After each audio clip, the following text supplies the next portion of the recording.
ሰላም እንዴት ናችሁ? አድናቆት ክፍሌ ይባላል። ምናልባት መጀመሪያው ቻናሌ ወይም እዚህ ጋር የምትመለከቱት ከ100,000 በላይ ሰብስክራይበር ያለው ዩቲዩብ ቻናል አለኝ። በዚህ የምታውቁት ትኖራላችሁ። ይሄ ደግሞ ካሁን በኋላ አዳዲስ ቪዲዮዎችን የምለቅበት አዲስ ቻናል ነው። ስለዚህ ለዚህ ቻናል አዲስ ነው ሰብስክራይብ፣ እንደዚሁም ይህን ቪዲዮ ላይክ በማድረግ ጀምሩ። ቻናሉ ትደግፋላችሁ። አዳዲስ ቪዲዮ ስለቅጦሩ ይደርሳችኋል።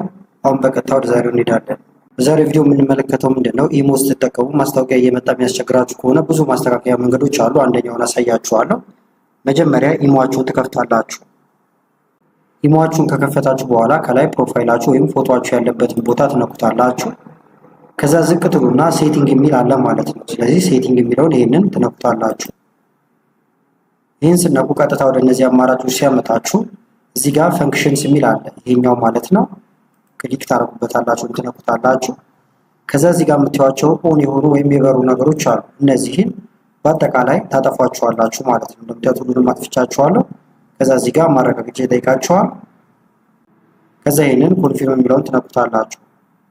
ከዛ ኢሞ ይዘጋና ራሱ ይከፍታል። ቼክ እናድርገው። አሁን መዝጋቱን ውስጥ እንግባና እንደምታዩት እንደጠፉ ናቸው። እዚህ ጋር ቪዲዮ ከተመቻችሁና በቀጣይም እንዲህ አይነት ቪዲዮዎችን እንሰራላችሁ ከፈለጋችሁ ቪዲዮ ላይክ በማድረግ እንደዚሁ ኮሜንት ላይ የተለያዩ ነገሮችን በመጻፍ አሳውቁኝ። ከላይ ስክሪን ላይ የምታዩቸው ቪዲዮዎች አሉ። እነሱን ብታዩ ጋበዝኳችሁ። አመሰግናለሁ በጣም ቻው።